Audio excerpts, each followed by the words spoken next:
忍びの時代は終わる。螺旋が Momoshiki Otsutsuki and Isshiki Otsutsuki, they are of the same blood, or perhaps the real plot twist is that Momoshiki and Isshiki actually betrayed each other. That's at least our topic this time. And all of this started from a clue called karmic resonance. First of all, maybe the phrase karmic resonance was introduced or explained indirectly since the time skip era. More precisely, when Kasen, Koji, and Boruto teamed up to become a team that aims to save the world. And in Chapter 9, a brief battle between Kawaki and Boruto made Kawaki, who at that time had a considerable power gap compared to Boruto, Kawaki was forced to activate his karma, but it also triggered Boruto's karma to activate. But actually, the karma between Boruto and Kawaki has been resonating since the era before the time skip, and more precisely, when Kawaki, who at that time for the first time met Boruto and the team. In short, when Kawaki suspected that Boruto and his team were members of the Kara organization because Boruto showed the karma seal on his hand, one of the cyborgs named Garo suddenly interrupted them and attacked Kawaki. At the peak moment, Kawaki activated his karma to destroy Garo, and at the same time, this also triggered Boruto's karma to activate automatically, which we know as resonance. But the real topic is the resonance between Kawaki and Boruto's karma something coincidental?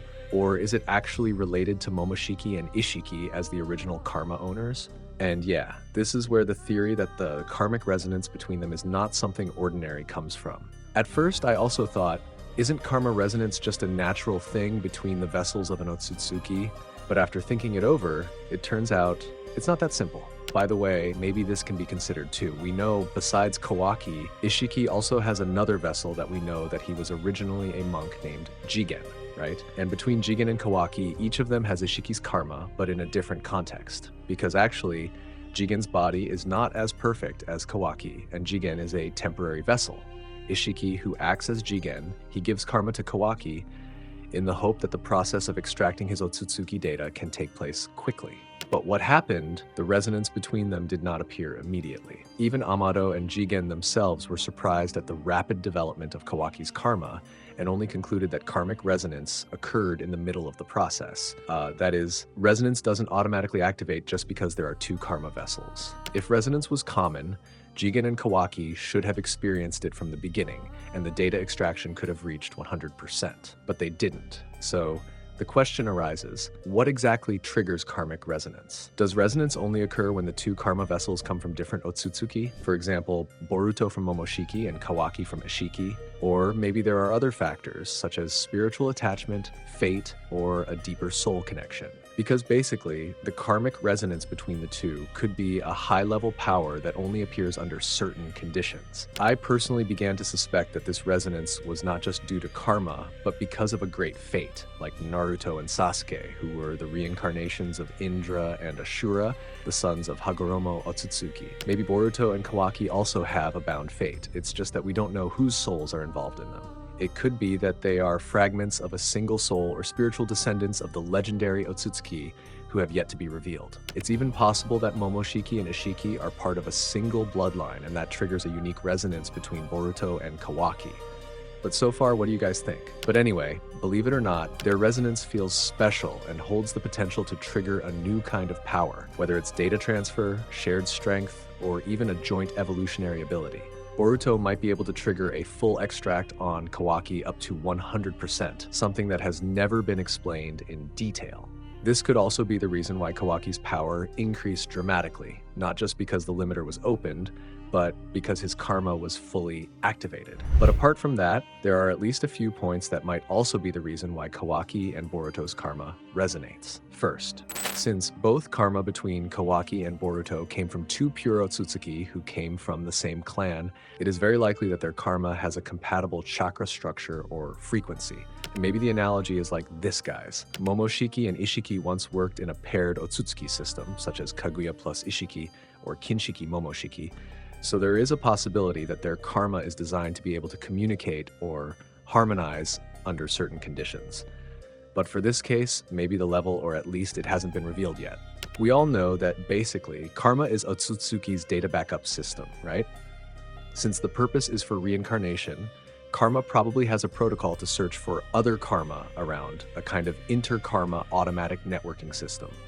It seems that when two active karma are in close proximity and chakra synchronization occurs, for example through touch or something, then automatic resonance occurs. It's more or less like Bluetooth between devices. When detected and synchronized, they can send data or activate each other, in which sense either Momoshiki or Isshiki have the opportunity to share powers or something, but maybe it can only be done by Kawaki and Boruto as a vessel. But what do you guys think? Third, I know this is crazy, but before that, do you agree that Momoshiki and Isshiki, they are both genius and intelligent Otsutsuki? Because ever since the Otsutsuki were first introduced in the Naruto era, there hasn't been a single Otsutsuki who actually implemented an immortal life system, right? Take Kaguya, for example, or even Hagoromo and Hamura. Though in the case of Hagoromo and Hamura, we can make an exception. We know that Kaguya's fate ultimately ended with her being sealed by her two sons, and then sealed once again by their reincarnations, Naruto and Sasuke. But here's the thing, and maybe a big question mark. Why didn't Kaguya, who was the first to consume the chakra fruit and even betrayed Isshiki, ever create a karma for eternal life? Because with the Otsutsuki having created a mechanism for eternal life, doesn't that mean we can conclude that Momoshiki and Isshiki are genius and intelligent Otsutsuki? And if we return to the main context in point 3, who exactly created the karma system as an absolute method for eternal life? Is it Shibai itself? But if it is, then why does it have to be Isshiki and Momoshiki? Do they have a special relationship, or like they are one blood of Otsutsuki? Because then the reason why Kawaki and Boruto's karma resonates might also be a reasonable reason. But what do you think, guys? And finally, maybe this is what I think makes the most sense, guys. Fate. Yeah, you heard that right. Fate. The karma resonance between Kawaki and Boruto can also be seen as a form of yin-yang balance. They are dark mirrors of each other. One chooses to protect and preserve Naruto, while the other wants to kill him. And as a final conclusion, although so far there is no official explanation why their karma can resonate with each other, at least from the points I have explained, I am more interested in the point that between Momoshiki and Isshiki are the same blood of Otsutsuki itself. In other words, the resonance and karma in Kawaki and Boruto are not something accidental, but perfectly arranged. I know you might think that this is all up to the author, right? But, I mean, this kind of interference between Momoshiki and Isshiki could be part of their hidden plan, which I'm sure will be revealed at the end of the story. But at least for now, as Boruto addicts, we can only assume and speculate. But what do you guys think? So yeah, if you guys have other analysis and theories, I'd love to hear them. Thanks for watching. Like and subs, I'm Nim. See you in Boruto Chapter 24 review. Bye-bye, Data Bio.